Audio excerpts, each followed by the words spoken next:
नमस्कार. लक्ष्मीच्या पावलांमध्ये आपल्याला आज पाहायला मिळणार आहे की नयना उत्सुक होती की स्वामीनाथन सरांची भेट घ्यायची.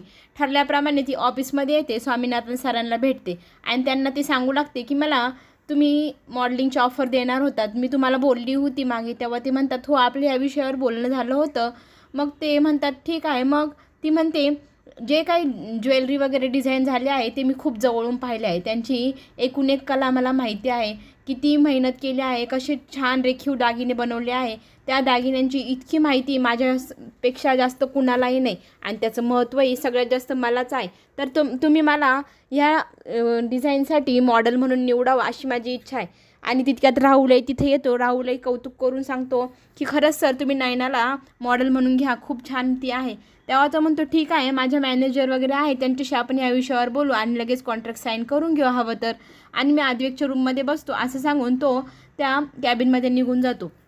इकडे नयना खूप खुश असते की आता कॉन्ट्रॅक्ट जवळजवळ तिलाच मिळणार. तिला नक्की ते सगळेजण सिलेक्ट करतील आणि तो कॉन्ट्रॅक्ट मला मिळाला आहे हे गोष्टीचं तिला खूप आनंदही होत असतो. पण राहुल तिला म्हणतो आपल्या घरी कोणालाही सांगू नको, जर घरातल्यांना जर कळलं तर सगळ्यात पहिले तुझी बहीणच तुझ्या काम काढेल आणि ती तुझ्या पदरात हे जे सुख येत आहे ते आबांकडनं हिरवूनही घेईल. तू बघतच राहा, तू ना कुणालाच घरी सांगू नको असं नयनाला राहुल सांगतो.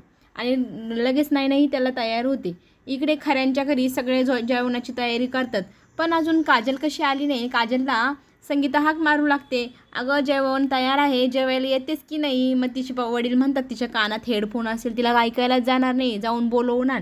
मग ती जाते तिला बोलवण्यासाठी. जाऊन पाहते तर काय, बाईचा मोबाईल खाली पडलेला, तिचे हेडफोन कानामध्ये आणि ती गाढ झोपेमध्ये. ती ना लगेच खरेंना आवाज येते, अहो इकडे या बघायला. मग तेही येतात आणि बघतात तर काय, इकडे आपली काजल इतकी दमलेली आहे की गाढ झोपेत गेली आहे. तिला कळलंसुद्धा नाही की मोबाईल गळूनही पडला. मग तिचे बाबा तिचं फोन उचलतात. खरंच आपली मुलगी किती कष्टाळू झाली आहे. काजलच्या कष्टांचं कौतुक खरे कुटुंब करत असतात. पुढे आपल्याला एक आज गोष्ट बघायला मिळणार, कारण अद्वैतला टेन्शन आलेलं असतं. तो झोपला तर पुन्हा घोरायला लागला तर मग त्या धाकाने तो झोपतच नाही, बसून असतो. आता कला त्याला विचारत असते. कलालाही जाणीव आहे की तो घोरतोय म्हणून झोपत नाही, पण ती त्याला विचारते काय झालं आहे, तू एवढा उदास का दिसतोय, तुला झोप येत नाही का. तेव्हा तो म्हणतो मला नाही झोपायचं, तू तुझं झोप ना, माझ्याकडे कशाला लक्ष देते. तेव्हा ती म्हणते मलाही झोप येते आहे, पण तू अशी दिवे चालू ठेवून असा बसून राहिला भूतासारखं तर मलाही ते झोप नाही येणार. एक काम कर, तू दिवे बंद कर आणि बस, किती बसायचं तुला, झोपायचं असेल तर झोप. तेव्हा ती त्याला समजवते, अरे तू माझं बोलण्याचं टेन्शन घेतलं आहेस का. अरे झोप आली की आपोआप माणूस घोरतो, पण याचं का टेन्शन घेतोय, रोज रोज नाही घोरत तू. मग तो म्हणतो ठीक आहे, मी झोपायला तयार आहे, पण मी जर घोरलं तर तुम्हाला उठवशील ना. तेव्हा ती त्याला समजावून सांगण्याचा प्रयत्न करते, अरे कधी कधी झोप गाढ लागते तेव्हाच घोरतं माणूस, रोज रोज नाही झोपत. आणि कशावरनं तू आज पण घोरशील, जर तू घोरलास तर मी तुला नक्की उठवेल. तो म्हणतो बघ बरं, मी झोपल्यानंतर तुम्हाला उठवलं नाही तर घोरलं तर, मी जर घोरायला लागलो तर तुम्हाला उठवून सांगशील ना. तू ही झोप आणि मलाही झोपू दे. ठीक आहे असं म्हणत तोही झोपतो. आणि काला त्याला समजवते, हो मी तुला नक्की उठवेल, जर मला घोरायचा आवाज आला तर मी तुला उठवेल. आणि मग कूस बदलली की तुलाही झोप लागेल आणि घोरणारही नाही आणि मलाही झोप लागेल. ठीक आहे, ठरलं तर. मग अद्वैत ठीक आहे म्हणतो, जर तुम्हाला उठवलं नाहीच आणि मी घोरलो आणि सकाळी उठल्यावर सगळ्यांना सांगितलं की हा घोरतोय मग मला झोप आली नाही तर बघ, अरे मी रोज रोज तुझ्याशी भांडण्याची काही काय कारणं शोधत असते का. अरे नाही सांगणार मी कुणाला, जरी मला झोप नाही आली तरी. आता पण तू झोप बाबा एकदाचा, लाईट बंद कर, मलाही खूप झोप येत आहे. तू असा बसून राहिला लाईट चालू करून ठेवून, मलाही झोप येणार नाही. बरं म्हणत मग झोपी जाते कला आणि अद्वैतही झोपी जातो. पुढे आपल्याला असं पाहायला मिळतं की एकदम गाढ झोपेत असतो अद्वैत, पण त्याच्या डोक्यामध्ये ती गोष्ट असते की जर मी झोपलो आणि घोरल्याच्या आवाजाने कलाला जाग नाही आली तर. मग आता तो डचकून उठतो. उठल्या आता कलाला उठवण्याचा प्रयत्न करतो, पण कलाला हात कसा लावायचा. मग तो शोपीसमध्ये ठेवलेली ती काठी असते ना ती घेऊन येतो आणि त्या काठीने मग तो ठरवतो की कलाला शुकशुक करू नये, उठत नाही म्हटल्यावर त्या काठीने तिला टकटक करायची. ती काठी घेतो, कलाला डुचकवतो, अशी तिला टकटक करतो. मग कलाला चिड येते, काय यार मी झोपले, मला इतकी गाढ झोप लागली आणि तू कसलं उठवतोय मला, काय झालंय, काय तुझं प्रॉब्लेम काय, तुला माझी झोप पाहवत नाही का. तो म्हणतो अगं मला असं विचारायचं होतं, मी झोपल्यावर मी घोरलो होतो का. अरे देवा, मलाही झोप लागली होती, मी गाढ झोपेत होते, मला काय माहिती तू घोरलास की नाही. जर तू घोरला असता ना मला जाग आली असती, याचा अर्थ ना तू घोरला नव्हता. मग झोप बरा, तू पण झोप, मलाही झोपू दे, असं म्हणत कला पुन्हा झोपी जाते. आद्विकलाही विचार पडतो, खरंच सांगते बहुतेक ही, मी घोरलो असतो तर हिला जाग आली असती ना, जाऊ दे चल झोपू. मग तोही पुन्हा झोपण्याचा प्रयत्न करतो, झोपी जातो, एकदम गाढ झोपी जातो. पुन्हा त्याला डचकून जाग येते, बहुतेक मी ना घोरलो असेल पण ही मला सांगत नाही. मग सकाळी उठल्यावर सगळ्यांकडे बोंब ठोकेली, हा घोरत होतं. नाही मी नाही, एकदा हिला विचारूनच घेतो मी घोरलो की नाही. पण आता तिला उठवायचं कसं, मग तो पुन्हा तिला टकटक काठीने वाजवू लागतो. पण काला इतकी संतापते, त्याच्या अंगावर धावूनच येते. ती म्हणते, यार काय इतकी गाढ झोप लागली आणि तू मला उठवतोयस काय, मला ना तुझा खूप राग येतोय, स्वतःही झोपत नाही, मला झोपू देत नाही, मला इतकी झोप येत असताना काठीने उठवू राहिला.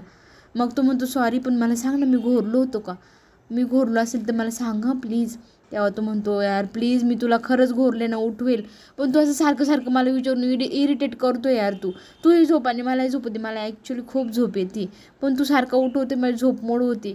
तो म्हणतो, ठीक आहे तू पण झोप, मी पण झोपतो, पण मी ना घोरलो, तू मला सांग बरं का. तर ती म्हणते, हो रे बाबा हो, तू एकदा जर झोप बरं, तू घोरला ना मी तुला उठवून सांगेल का तू घोरू राहिला, पण आता मला झोप येते, तूही झोप, मलाही झोपू दे, तुझ्यासमोर मी हात जोडते, हात प्लीज, असं सांगते. आणि रागाने ती तोंडावर पांघरून घेऊनच झोपते. आद्विक म्हणते, अरे खूप चिडचिड करू राहिली मला, पण कसंच कळेल मी घोरलोय की नाही झोपल्यानंतर.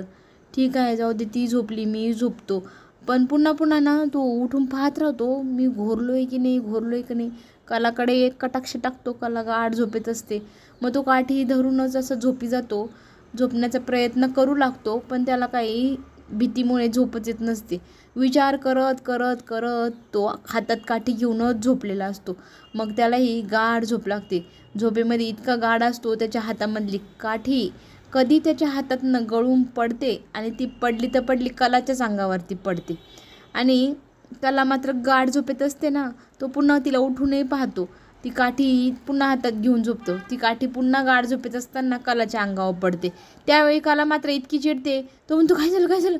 मग ती म्हणते, सॉरी यार, मला असं वाटलं तू काठीने मला पुन्हा उठवत आहे.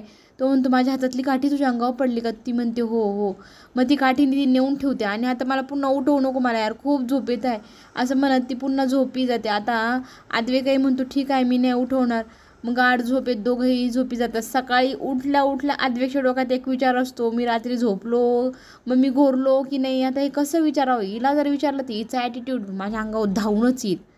आता काय करू, कसं विचारू हिला, हिच्याशी बोलणं म्हणजे बापरे. आळसही देत आहे, म्हणजे पुन्हा खाली जाऊन सांगणार आळस देत की हा घोरला, मला झोप नाही आली, सगळ्यांसमोर पुन्हा माझा अपमान होईल. तो तिला ना जवळ जाऊन मग कसं विचारावं प्रश्न पडलेला असतो, पण डायरेक्ट ते विचारता येणार नाही. ती तिचे केस सुकवत असते, एक टॉवेलला पुसत असते आणि मागे करायला जाते, ते सटकन लागतात आद्विकच्या चेहऱ्याला. आणि आद्विक तिच्यावर रागवतोय, काय मला तुझे केस लागले ना, तीही काही कमी नाही. ती म्हणते, तुला कोणी माझ्या मागे यायला लावलं, मला काय पाठीमागे डोळे, मला कसं कळलं तू मागे उभा आहे, मग माझे केस तुला लागेल, काय तुझं प्रॉब्लेम काय यार. तो सांगतो, यार किती तुझे तू केस मला जोरात पण लागले, तोंडात पण गेले, एखाद दिवशी ना माझा तू केसांनी गळा कापून टाकशील. ती म्हणते, केसांनी गळा कापायला तू माझ्या केसांच्या जवळ येऊच नको, नाही एवढा जवळ आलासच कशाला तू. मग तो विचारतो, खरं सांग ना मी रात्री घोरलो की नाही. ती म्हणते, यार तुझं प्रॉब्लेम काय, नाही घोरलं तूही झोपला नाही, मलाही झोपू दिलं नाही, आणि तुझ्या डोक्यात ना तू घोरलास का हे खुळच तू काढून टाक. तू ना सारखा तोच विचार करतोय, मलाही इरिटेट करतोय आणि स्वतःही इरिटेट होत आहे. आता ना तूही तुझं काम कर, मलाही माझं काम करू दे, चल बरं, असं म्हणत असतो. पण तो तिथेच त्याच्या अडकलेला असतो काटा. तो तिला सारखा एकच प्रश्न विचारतो, ती त्याच्यावर चिडते. आता तो म्हणतो, आता हिला परत जर विचारलं नाही, हिचा इगो हर्ट होईल आणि माझ्या अंगावर अशी भस्कन अंगावर येईल ना, मला खाऊनच टाकेल. पण आता हिला विचारावं कसं, त्याला कळत नसतं. ती तिची चाललेली असते. मग तो मनातली मनात म्हणतो, जर आता हिला विचारलं नाही तर माझ्या मनात ती दुखदुख राहून जाईल, पण विचारावं कसं. मग ती पुढे चाललेली असताना मनातली मनात म्हणतो, थांब कला, थांब, मला तुला विचारते. कला थांबते, मागे वळते, त्याच्याकडे पाहते आणि त्याच्याजवळ येते आणि पटकन ते तिचा मोबाईल घ्यायला जाते. तो म्हणतो, अच्छा मोबाईल घ्यायला आली का, पण त्याला राहवत नाही. तो तिला विचारतो, खरं सांग ना मी घोरलो नाही ना. ती त्याला चिडून म्हणते, हे बघ तू घोरला नाही, मला झोपही आली नाही, आता आळस देत देत जर मी हॉलमध्ये गेले तर सगळेजण मला तोच पांचट प्रश्न विचारतील, रात्री काय झालं, तुला झोप आली नाही का. सगळ्यांसमोर मला एम्बॅरेस झाल्यासारखं वाटायला, प्लीज तुम्हाला प्रश्न विचारून आणखी चिडचिड करायला लावू नकोस. मग पुन्हा तिला आळस येतो आणि त्या क्षणाला त्यालाही आळस येतो. मग त्याला म्हणते, हे बघ सगळ्यांसमोर जाऊन हे आळस आल्यासं नाटक करू नको, नाही तर सगळेजण आपल्याला तू पांचट प्रश्न विचारतील. कंट्रोल करायचा, आळस येऊ द्यायचा नाही. जांभळी कशी कंट्रोल करायची, अद्वैक आता विचार करतो. कुणाला कळलंही नाही पाहिजे, जांभळी आली नाही पाहिजे कुणासमोर, कशी कंट्रोल करायची यार सगळ्यांसमोर जांभळी, तो विचार करत बसतो. इकडे खरेबाई आपले पापड वाळवण्यासाठी गडबड गडबड करते, फॅन लावते, थंडीने कुडकुडत असते. काजल येते आणि बघते, खरेबाई काय हे तुमचे पापडही उडताय, तुम्ही थंडीने कुडकुडताय, एवढा फॅन का लावलाय, बाहेर इतका पाऊस चालू आहे, थंड वातावरण आहे, असं विचारू लागते. आणि मग ती म्हणते, अगं बघ ना, मी इतके पापड केले, मेहनत केली, पाऊस चालू आहे, हे 2 दिवस झाले पापडच वाळले नाही, म्हणून फॅन लावली तर थंडी वाजते. काजलला एक युक्ती सुचते. काजलला मग ती रूममध्ये जाते, नैनाच्या तिथून एक गोष्ट आणते. म्हणते, बघ आपली दीदी कधीच कोणत्याच कामाला हात लावत नाही, कधी कामात पण आली नाही, पण तिचं हे हेअर ड्रायर आहे ना, हे आपल्या मात्र कामात येईल. ती कामाची नव्हती पण तिचं हेअर ड्रायर मात्र कामाचं आहे हां. मग ती ना लाईटचं बोर्ड घेऊन येते, त्याला ते कनेक्ट करते आणि खरेबाईला सांगते, हे बघ संगीता, असे हे सगळे पापड वाळवायचे बरं का, मम्मा मी येईपर्यंत सगळे पापड संध्याकाळपर्यंत वाळून ठेवा, आणि फॅनमध्ये बसू नको, थंडी वाजली तर तुला सर्दी होईल, तुझी तब्येत बिघडेल. ती म्हणते, हे मशीन चालवायचं कसं. मग काजल तिला पुन्हा समजावून सांगते, हे बटन चालू करायचं, हे बंद करायचं, आता हे पापड ना तू हेअर ड्रायरने छानपैकी सुकव आणि एकदाचे आवरून ठेव बरं. मग ती तिच्या कामावर निघून जाते आणि संगीता तिचे पापड हेअर ड्रायरने सुकवत असते. इकडे नैना एकदम रोमॅन्टिक मूडमध्ये राहुलकडे येते. राहुल त्याची कॉफी एन्जॉय करत मोबाईलमध्ये हॉलमध्ये बसलेला असतो, पाहत काय डिटेल वगैरे काही मेसेज. ती त्याला बाबू शोना माझ्या बन्नी असं म्हणत म्हणत जवळ जाते. मग तो म्हणतो, हे काय नाव ठेवलेस, मी ठेवलेलं नवीन नाव तुला आवडलं नाही का. तो म्हणतो, इतर कोणी ठेवले असते तर नसते आवडले, पण आता तू ठेवले. ती म्हणते, ह्या घरात सगळ्यात जास्त तू काळजी माझी घेतो, ह्या घरात किती कपल आहे पण सगळ्यात जास्त समजदार तूच आहे, तू मला खूप आवडतो, असं म्हणत त्याच्या गालावरती ती किस देते. आणि त्या क्षणाला आबांची हॉलमध्ये एंट्री होते. आता आबांनी पाहिलं दृश्य पाहिलं तरी काय, तर नाही ना किस करते तिच्या नवऱ्याला. आणि वरतून कालाही त्या क्षणाला येत असते, तिच्या मागे आद्वेक येत होतं. तिघांनी एकाच वेळी एकच सीन पाहिला. कालाचा मात्र संताप होतो. ती तिच्या बहिणीला समजवण्यासाठी समोर जाते आणि म्हणते, हे काय चाललं आहे. तेव्हा ती म्हणते, माझ्या नवऱ्याशी मी प्रेमाने वागते, तुझा काय प्रॉब्लेम, मी काही करेन माझ्या नवऱ्यासोबत. ती म्हणते, तू तुझ्या नवऱ्यासोबत काहीही कर, पण आपण एकत्र कुटुंबात राहतो, त्याच्यात काही मर्यादा असतात. असं सार्वजनिक ठिकाणी बसून असे पराक्रम करायचे नाही. तुमचे थेर आहे ना तुमच्या रूममध्ये जाऊन करायची जी काय आहे ती. ती म्हणते, माझ्या नवऱ्याशी मी कशीही वागेल, तुझा काय प्रॉब्लेम.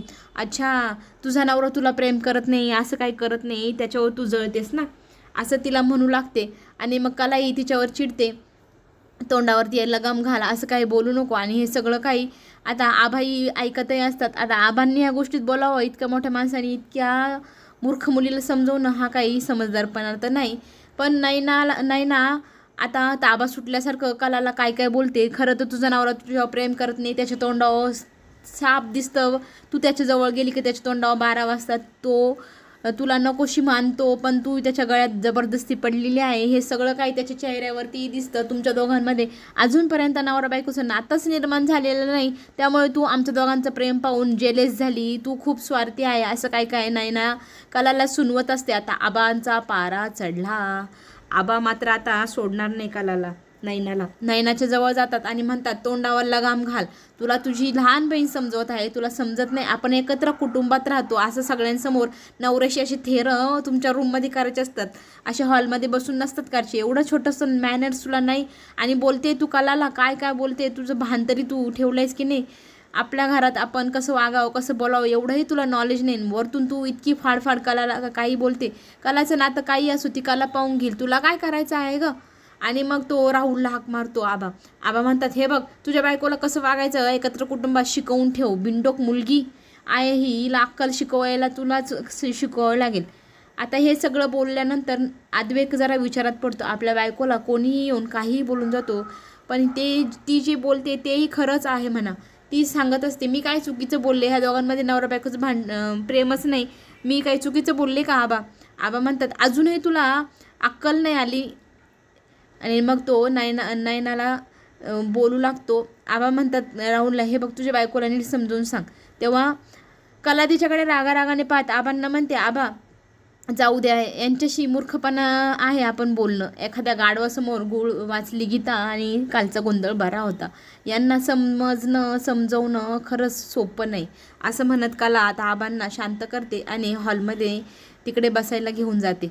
आद्विक मात्र त्याच विचारात असतो, ती जे बोलली ते खोटं तर नाही, पण मग तिचा असा अपमान झालेला आहे आद्विकला पसंत नाही. आता बदला घ्यायचा असतो नैनाला कलाचा. तोल गेला, तोल कसा गेला आता तिला दाखवते. तोल जाणं म्हणजे काय. आता ती कलाच्या जवळ येते, तिच्या खांद्यावरती ती भार टाकते आणि त्या क्षणाला ती भाकर तव्यावर टाकत असते आणि म्हणते माझा तोल गेला, सॉरी सॉरी.